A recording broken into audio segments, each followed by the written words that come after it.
Hello, folks. Good morning.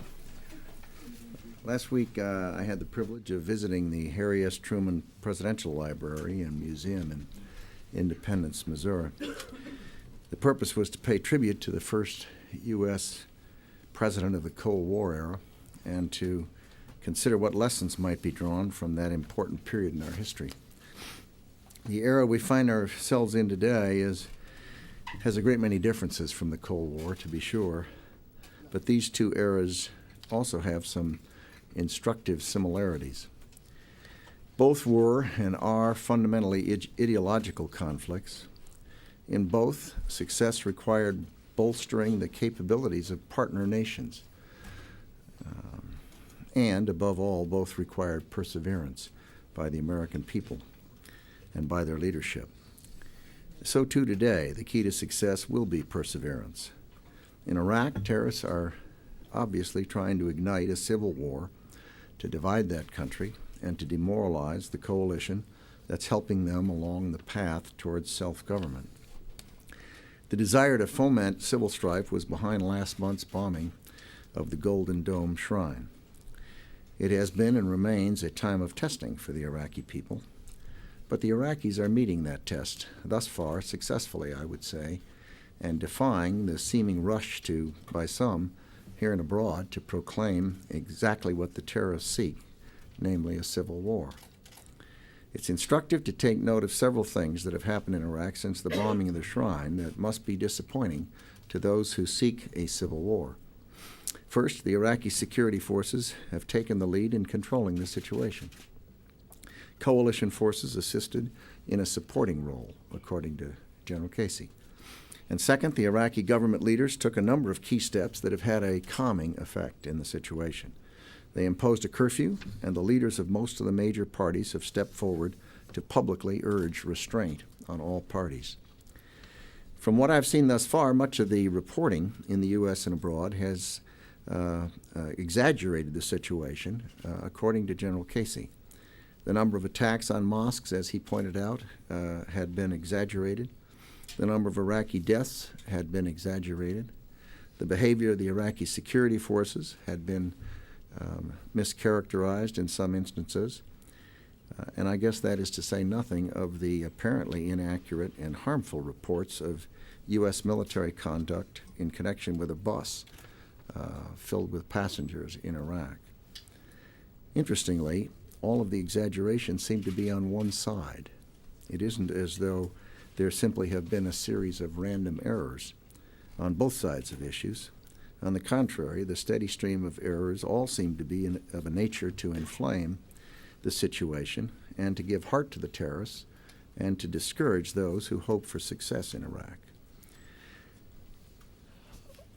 And then I noticed today that there's been a public opinion poll reporting that the readers of these exaggerations believe Iraq is in a civil war. A majority do, which I suppose little wonder that the reports we've seen have had that effect on the American people. General Casey has reported that overall levels of violence have not increased substantially as a result of the Golden Dome bombing. To be sure, violence continues to slow Iraq's progress. That's a fact, and we know that. In the coming months, Iraqis will face difficult obstacles in controlling illegal militias, and we know that. They're working to try to strengthen their ministries, and we're trying to help them. And their efforts to fashion a unity government that will represent all elements of their society is clearly being delayed by the situation in Iraq. Nonetheless, the leadership being shown by the Iraqi security forces, by the Iraqi government officials, in the wake of these attacks against the shrine, has to be seen as encouraging, despite the apparent unwillingness of some to accept it. Nearly 56 years ago, in 1950, the Truman administration issued what would become a framework for America's Cold War strategy for 4 decades. In a formally classified document called NSC 68, the Truman administration said, quote, "Our fundamental purpose is more likely to be defeated from lack of will to maintain it than from any mistakes we may make or assault we may undergo because of asserting that will," unquote. Today, our nation is again in a long struggle, and again, the toughest challenge will be to maintain our national will, to persevere, and to prevail. General Pace. Thank you, sir. Today was a landmark day for the Iraqi Air Force. They stood up a operational C-130 squadron co-located at the Baghdad International Airport. 3 C-130 transport aircraft, about 270 personnel.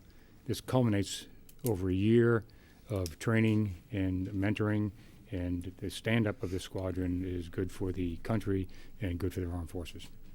Your questions, please. Charlie. Secretary, I'd like to clear up exactly what you're saying here. Are you saying that this poll and that what you call the rush toward declaring civil war in Iraq, is that the result of intentional misreporting of the situation there? Oh, I can't go into people's minds. All I'm doing is reporting on what we've seen. General Casey pointed out to this group here that he believes, his data shows, that the numbers of mosque attacks and the nature of the attacks and the severity of the attacks have been considerably exaggerated, and that the number of civilian Iraqis that have been killed or wounded has been exaggerated.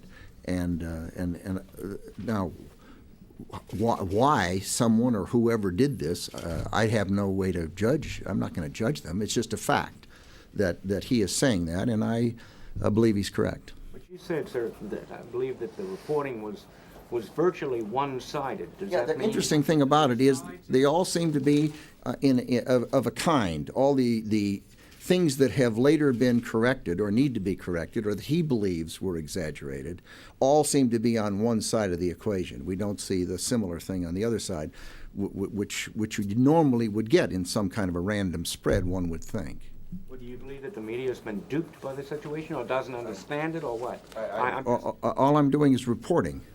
I'm just reporting the facts. The facts are as I've stated them. Mr. Secretary. You'll have to draw your own conclusions about it, but yes. Mr. Secretary, about 3 months ago, when you were in Iraq, you announced that there would be some reduction in troop levels, U.S. troop levels in Iraq this year. Have those been fully implemented, and has the sectarian strife of recent weeks dimmed the prospects for additional cuts this year? We were at 160. I said we were going to go down to 138, which had been the baseline, 37, 38, and that then there would be 2 brigades that would be not sent in, as I recall, is what I said some months ago. The numbers have gone down today below the 138 to, I think, 132. That's correct, sir. 132 today. 132,000 today. So some portion of it has happened. Of course, there's always a lot of moving parts. We're also adding some people simultaneously to do various things. We're embedding some people with police. We're going to various other things change. So it's in process, I think, would be the way to phrase it. About the prospects for additional cuts in light of recent events in Iraq? Dimmed, excuse me, yeah. I don't know. It's the kind of thing we'll let this settle down and we see where we are, and it may or it may not. We've been told one of those brigades will be going in as trainers, not as a combat troops, but That's what I said. We're adding some people to train and equip and to embed with the police, and at the same time we're taking other people out. So it's constantly moving. We're now below the 138. 2 brigades would not be going in. But what I'm saying is we've been told that one of those 2 brigades will be going in, or the bulk of that brigade. You can get that from the office staff. I may be able to help you with that, and that is that the brigade itself will not be going in as a brigade. Some of the leadership, the captains and majors and lieutenant colonels, who are the types of individuals you need for the transition teams to assist the Iraqis, can in fact go in and serve. 2/3 of that brigade, is that? We can get you the numbers on that, but it's not going to be the it's not major. Going in the format it was for the purpose it was. But it's still going in. No, it's not. Some We'll portions. get you those numbers. Mr. Secretary, can I go back a little bit to what Charlie was asking about, and I wanted to get to make sure we're on the same page here. When you say it was one-sided, is this Are you, I think it's on one, well, on one side? most of the things that General Casey mentioned were of a kind on one side of the issue, not randomly spread. Is that the Western press? Is that Al Jazeera and comparable press? You feel is a campaign of disinformation here that's taking place? Are you planning to counter that campaign even more than you are now? Well, we're obviously not successful at all if we're trying to counter it. Because that would be like trying to stop the tide. It's not possible. We do know, of course, that Al-Qaeda has media committees. We do know that they teach people exactly how to try to manipulate the media. They do this regularly. We see the intelligence that reports on their meetings. And now, I can't take a string and tie it to a news report and then trace it back to an Al-Qaeda media committee meeting. I'm not able to do that at all. We do know that their goal is to try to break the will that they consider the center of gravity of this not to be in Iraq, because they know they can't win a battle out there. They consider it to be in Washington, D.C. and in London, in the capitals of the Western world. Are you talking about the Western press, or are you talking about the Western press and the, say, Arabic language press? Or The bus incident was on Al Jazeera, as I recall. It was reported on Al Jazeera, and the others, you see the same things I see. You can be the judge. Yes. Mr. Secretary, you seem to be saying that reports of the potential for a civil war in Iraq as a result of the attack on the Golden Dome were exaggerating. No, I was just quoting General Casey, and that is not quite the way it was. Okay. Do you believe that the You were reports here of probably and heard his briefing. Right. Do you believe that the reports of the potential for civil war There's always were overstated? Oh, it's not for me to judge that. I do not believe they're in a civil war today. There's always been a potential for a civil war. That country was held together through a repressive regime that put hundreds of thousands of human beings into mass graves. It was held together not by a constitution, not by a piece of paper, not by respect for your fellow citizens of different religious faiths, but it was held together through force and viciousness, and that's gone. And the natural historical differences that have existed in that community still exist. And they're being reflected and manifested in one way or another. If I may, Fortunately, a lot of it's being manifested in a political debate, which is a good thing. Here they are, they're arguing and debating and pulling and tugging about who should be this and who should do that job, and that's basically a very healthy thing. But if I may, Ambassador Khalilzad told the Los Angeles Times that he believes, quoting here, the potential is there now for sectarian violence to become a full-blown civil war, and that Iraq is really vulnerable at this time.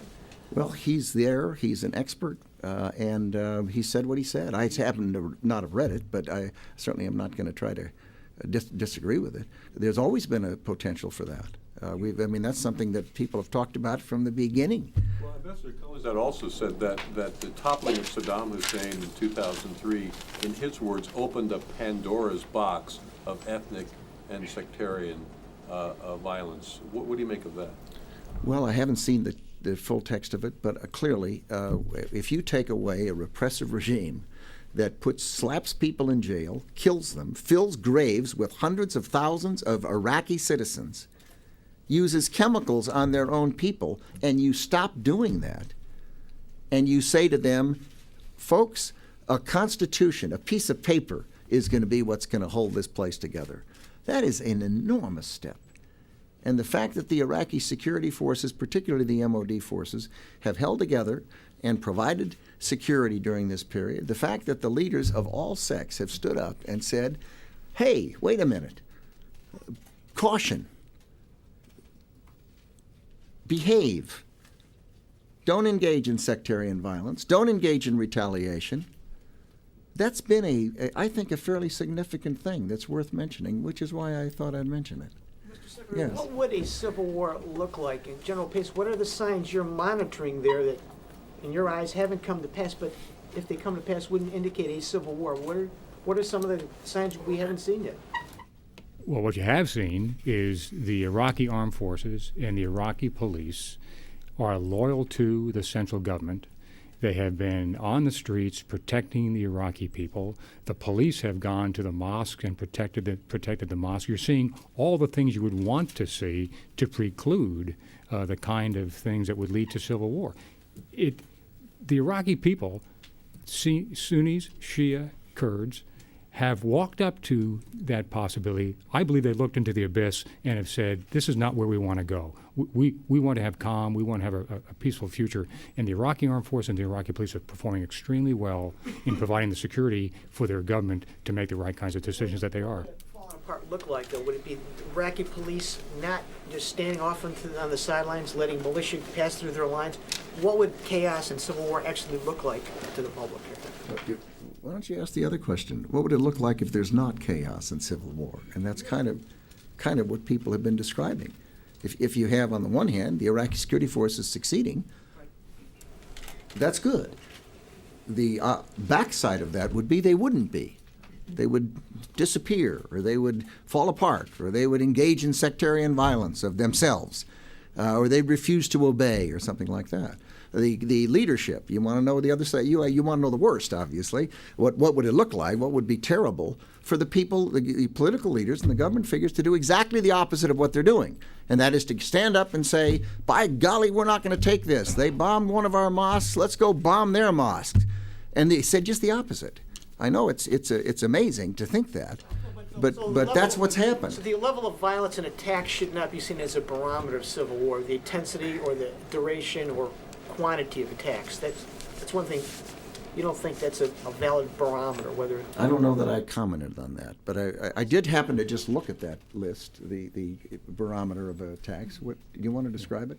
If you take it from a year ago to now, month to month, January to January, February to February, the attacks now are down compared to last year. However, if you look at the last month or two, the attacks have been up a little bit, but not of a magnitude that indicates a significant change. To answer your question, the attacks are terrorist attacks on the infrastructure and the leadership of the country. They had a division, Iraqi division commander who was assassinated yesterday.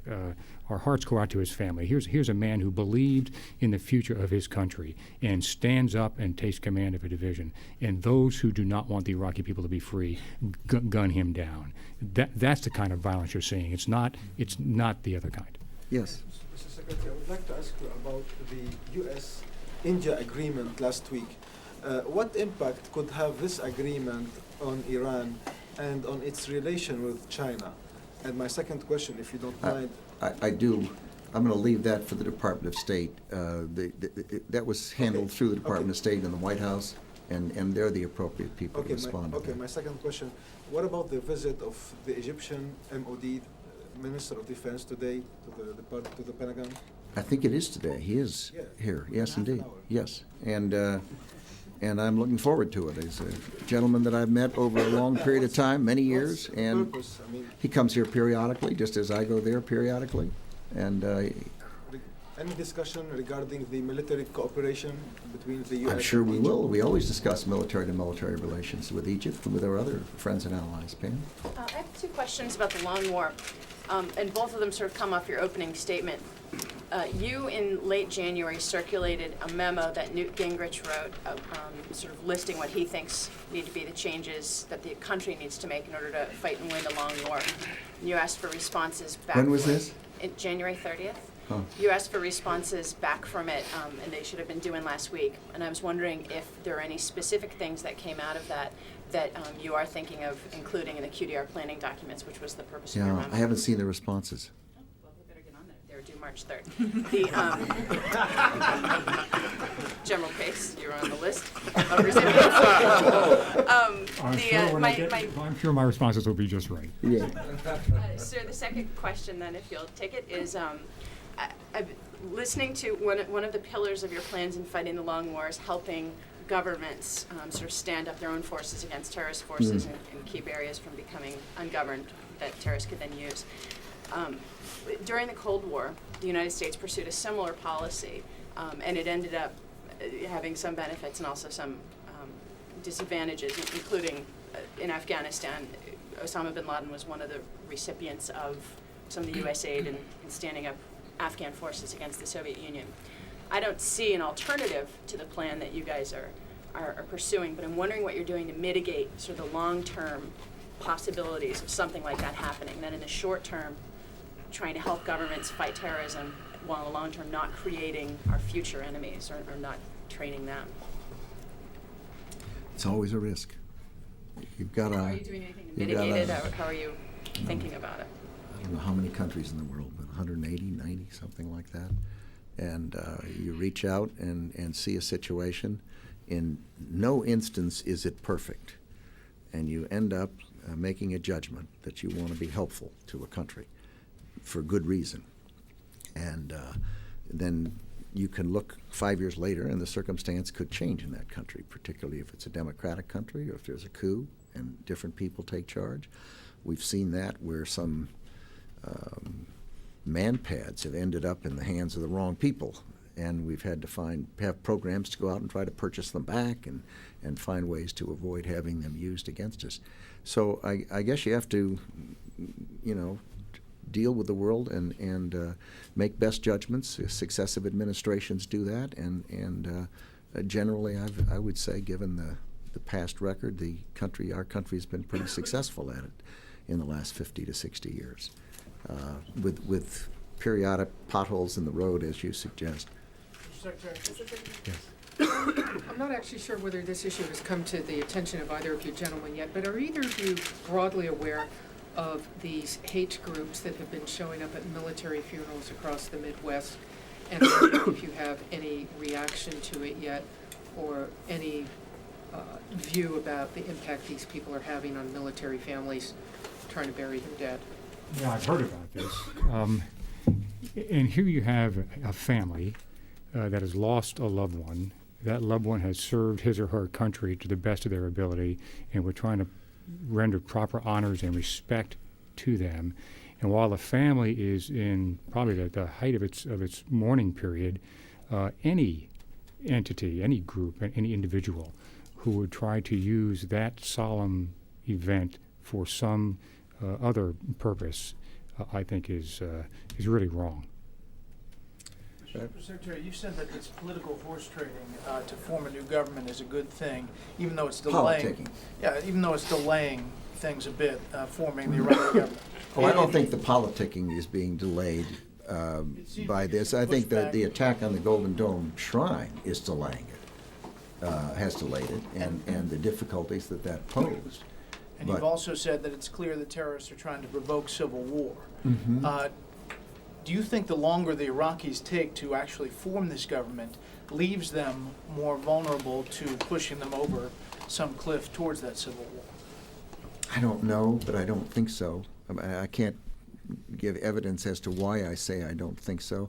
I think that these things go in bursts, and the burst is past, and it's been handled pretty well, and there'll be another burst at some point down the road, simply because that's the nature of that part of the world and the situation.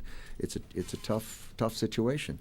On the other hand, my guess is that General Pace is correct, that if you have those political leaders who have put their lives at risk to run for office and to be put in a position of vulnerability. We saw the general was, the Iraqi general was killed, targeted for assassination. Others have been targeted for assassination. And they've shown the courage to do that, and they've shown the capability to do it, and God bless them for it. It's their country. They're going to have to run that country. And they are they have to be fully aware that if this does not work, they and all of the people who've supported them lose everything if this turned into a civil war. And they can't want that. They want just the opposite. And they've demonstrated the courage to show that they want just the opposite. And my impression is that they will sort through this and fashion a government of some sort. And I hope that it's a government that is not simply reflective of all elements in the country, but even more is, in addition to that, it is agreed to govern from the center and to see that all the ministries are fair to all elements in that country, and to see that they end up with a platform or a program that is going to move that country forward rather than simply dividing up the political spoils, as happens from time to time in our country and other countries as well. Yes. Vice President just addressed the issue of Iran and said, quote, "We will not allow Iran to have a nuclear weapon." Said if Iran remains on its current course, it will face meaningful consequences. So my question to you is, first, do we have the ability to keep Iran from getting a nuclear weapon? And what are those meaningful consequences? Could they be military? I've not read the full text of that. The President and the Vice President and the Secretary of State have all spoken on this issue. I'm not going to get into details of anything relating to that. I will say this about Iran. They are currently putting people into Iraq to do things that are harmful to the future of Iraq. And we know it, and it is something that they, I think, will look back on as having been a error in judgment. Why is that? I've said all I have to say. Which people? Yeah, which people? What harm? People. They're putting Iranian Quds Force type people into the country. What kind of force, I'm sorry? The Quds Force, the Revolutionary Guard. Well, are we talking guys. about for actual violence or Well, political To purposes? the extent we find that I don't think we could consider them religious pilgrims. Are you seeing weapons, Iranian-backed weapons coming into Iraq, sir? Are U.S. forces engaging these Iranian elements? Do you consider them to be enemy forces, red forces, essentially? What are you seeing happening here? There have been some IEDs and some weapons that we believe are traceable back to Iran. Well, there was one shipment that was known. Have you seen last year that you have talked about? Are you seeing more recent shipments of Iranian weapons you believe manufactured in Iran and shipped across the border? The most recent reports have to do with individuals crossing the border into Iraq. Do you believe it's backed by the government, or are they individual elements not backed by the central government? I do not know. Roughly how many, General? Any idea? I do have an idea. I cannot tell you that number. Are you seeing a steady increase?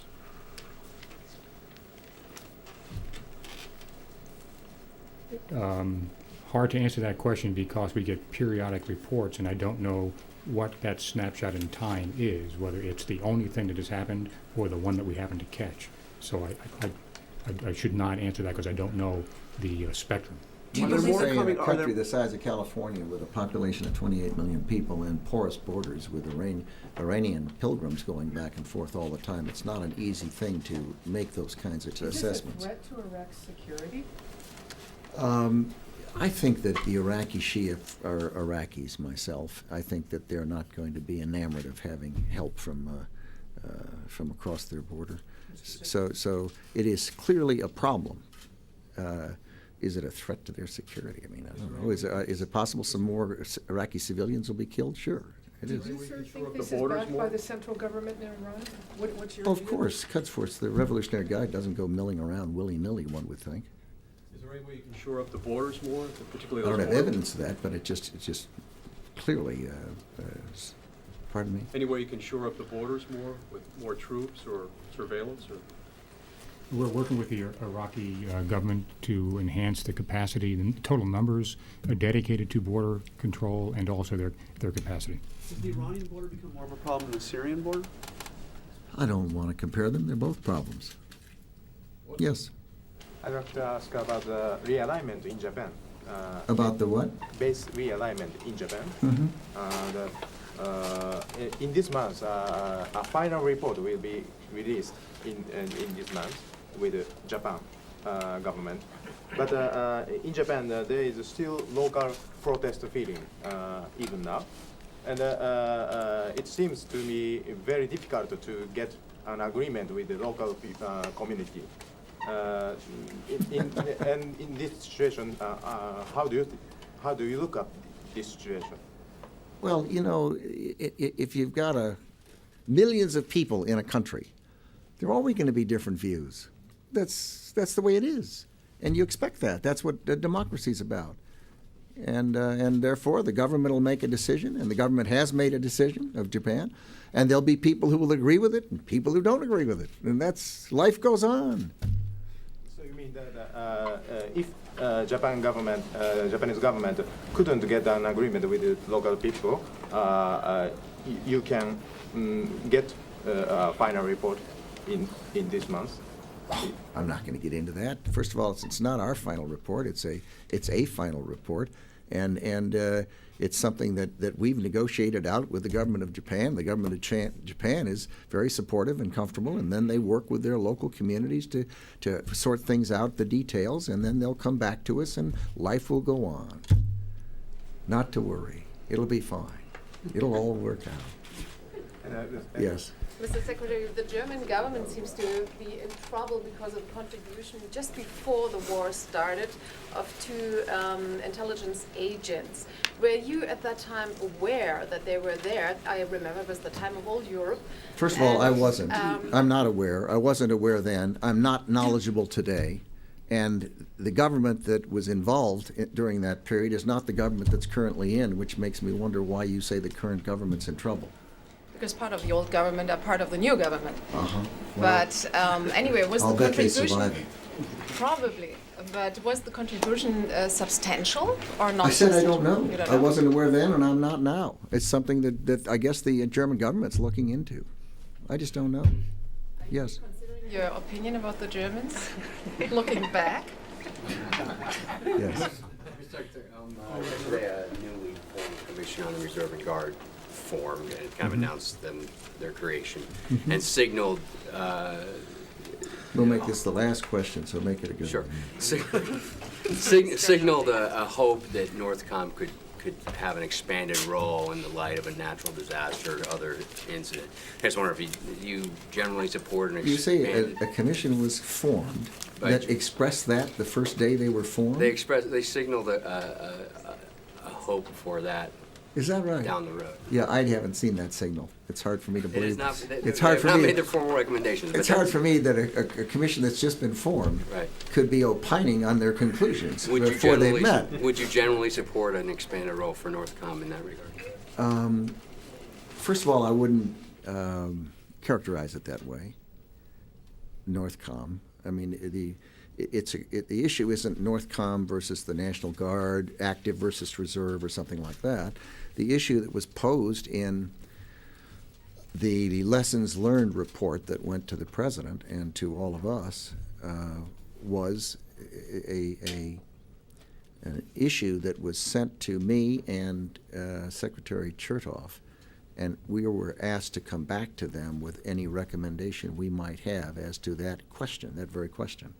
And we have not gone back, nor have we had a meeting.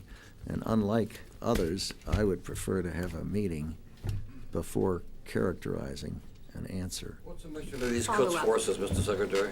Is it intelligence, training, fomenting Don't know. violence? It is certainly not to be in support of placing on their border a country that's democratic and notably unlike the regime in Iran. Thank you, folks. What happened to your thumb? Paper cut, but I'll be all right. Dangerous world.